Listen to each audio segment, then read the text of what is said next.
brought your family, those of you who went out of your way to be here, I know I speak for Patty and Rick and Julie and Jenny to say thank you. Thank you for the time you spent to come here. It's important that we're here to recognize this event. I also want to particularly thank Patty was hi Kathy. Hi My Steve.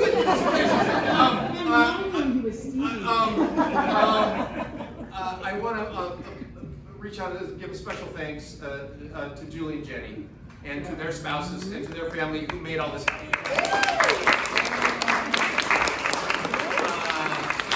That's what happens if your parents live 50 years. You have to throw a shindig or something like this, apparently.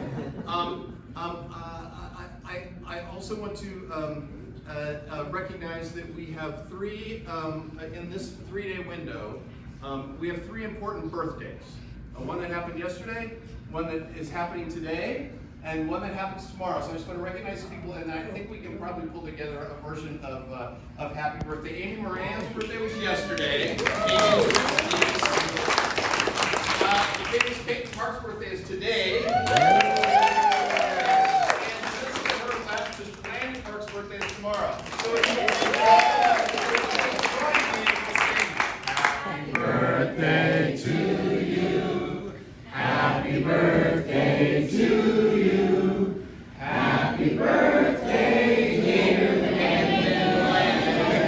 Happy birthday to you. Patty, I'll be brief. Patty Lynn Dietz and Richard James Lehman were married on August 14th, 1971 at Christ the King Lutheran Church in Denver, Colorado. It is my belief that members of that wedding party, many members of that wedding party are with us today. Will you please stand up if you're in the wedding party? Yeah.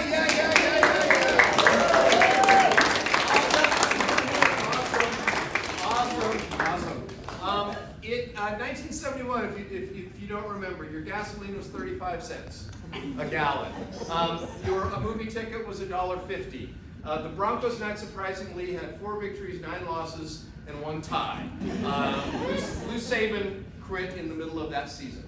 I bring up football because I did not have, if you can tell me, the greatest football career.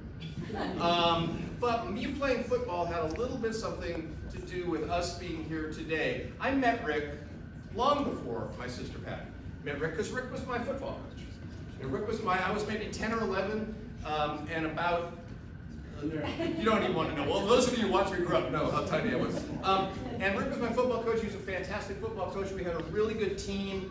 He was a great, caring coach, even though he was too tall. And on that team, we had 2 absolutely tiny players, like the tiniest, smallest players, and they were both halfbacks. One of them, named Nick Capra, became a major professional athlete. The other one was me, and did not do that at all. And so Nick Capra's job was to run the ball. Rick made good use of my football skills as he had me shuttle the plays in.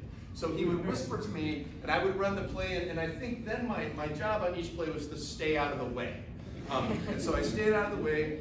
We ran the plays, but some reason I also played defense. Like, what were you thinking?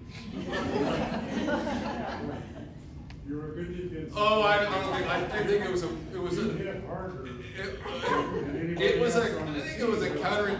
Oh, that's so funny. It's a counterintuitive Wade Phillips kind of strategy, I think. In any case, playing defense, a very enormous kid landed on my arm and broke my arm. This was for the good of the team, that I was now off the team. But I ran to the sideline, and my very empathetic, caring coach, Lehman, came right up to me, and he kneeled down and looked me in the eyes, and he said, "Dietz, shake it up, shake it up." I didn't shake up with medical help and a cast for several months. I did shake it off. But Nick Capra, his mom, got to know this guy, Rick Lehman, and that same woman, Phyllis Capra. She knew that I had an older sister, and as far as I understand it, she became a bit of a matchmaker. Patty and Rick went on their first date at the Northwoods Inn, I'm told. Those of you that know better, Kathy, if you know better, just change the story. They went on a double date with 2 people that are not in this room, and as Rick tells the story, he went up to the bar, and the bartender asked him if there were 4 of them, "Do you want to draw?" And I think he came back to the table and he said to my sister, Patty, do you want to draw? Patty said, sure, that sounds great. She has no idea what that is. But it's, it's early on, so she says yes. This is obviously a tap beer. She brings the beer back. I would have loved to have been there. I would have seen my sister drink her first beer I would have ever seen her drink at last in her life. But the important part of that first date story, obviously the rest became history. The important part of that first date story is that my sister was underage. So the other three were not. And so I find it comforting that Patty and Rick, on their very first date, broke the law. And I think that's really kind of badass, that they did that on their very first date. And I say that because I also think what's awesome is they've been breaking the law of averages ever since. 50 years. That is breaking the law of averages. And though love is a mystery, what sustains love is not. Patience and tolerance and kindness, and knowing when to have a sense of humor, and frankly, knowing when to shake it up. Shake it up. They have been a beacon. You really have. You've been a beacon to so many of us. There's steadfastness and solidity, and just the power of that is significant. And so the years are not the accomplishment. It's the life inside the years that is the accomplishment. And where it shows up is not only your friends, and I know also plenty of people who couldn't be here, it shows up in your family. Emerson said, make yourself necessary to someone. You two made yourself necessary to each other. And by extension, you made yourself necessary to your family. And then we become necessary to one another, and then we gather. I asked, or told, Julie and Jenny, I wanted to ask them, like, what do you admire most about your folks? And I think the question got also passed down to Griffin. So, Julie, Jenny, Griffin, you have the floor. So, since I'm the youngest, well, Griffin's younger, but I shall go first. So, just bear with me because I would cry. You saw me at Julie's wedding. I couldn't even talk. I just cried. I said, I love you guys, and I cried. So, that's what I do. So I'm not going to look at you because I'll cry. But I think what I admire most about my parents is, okay, Julie's talking. You got it. You got it. It's just their generosity. Whenever we've messed up in the past or we've done good in the past, they're there. They've allowed us to be where we are. Everything we have is because of them. So hard. You're better at talking, but I love you guys more than anything. I would just like to pass along that they've always been so great to me and my sister. When my mom passed away, we didn't have access to money yet, and they lent us money to have a funeral for my mom. I mean, there's so much they've done for me, and the example they set to me to be a grown-up, an adult.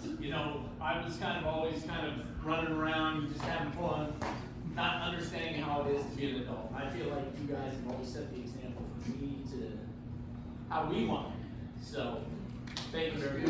We love you. Julie Bradley. Okay. Oh, she's going I to should have cry. heard. Then I won't be crying already. What do I admire most about my parents? They are the most reliable, dependable people I've ever met. They showed up. Jenny and I had an incredible childhood. Mom and Dad were amazing. They were always there for us, everything. What was really cool for me to see then is Jenny and I grow up and we marry, John, JJ.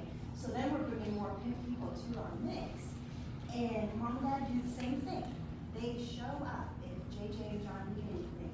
One text message, one phone call, hey, the sprinkler's broken, the family room's flooded, the fence broke, the house needs painted. They're there.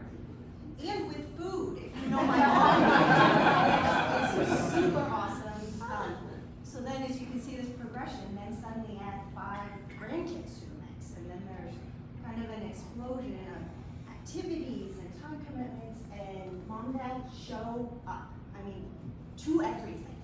They are at every sporting event, 8-hour swim meets, soccer games, tennis matches, school functions, National Honor Society, field day, continuation, graduation, church functions, plays, theaters, musicals. They're at everything. So I guess that's what I admire most is they show up.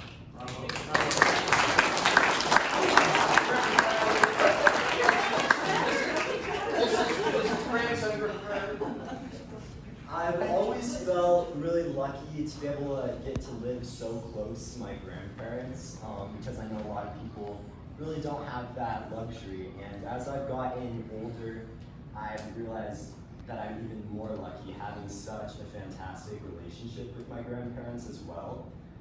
So thank you guys so much for everything that you've done for me, for all the other grandkids. That really means a lot. That's the thing I admire about you guys the most is your love is unconditional.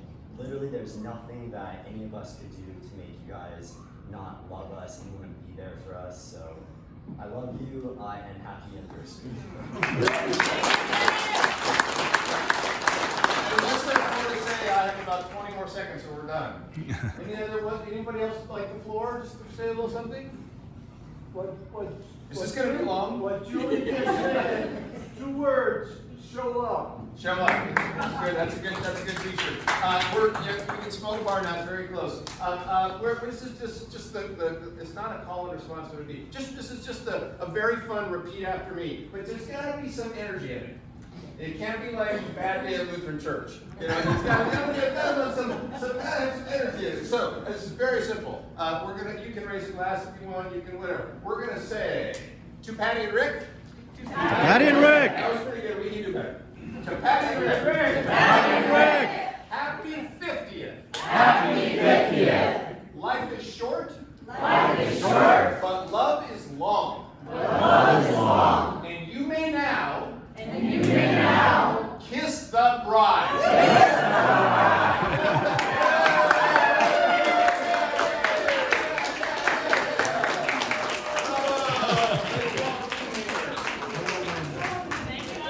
You're welcome. It's my pleasure.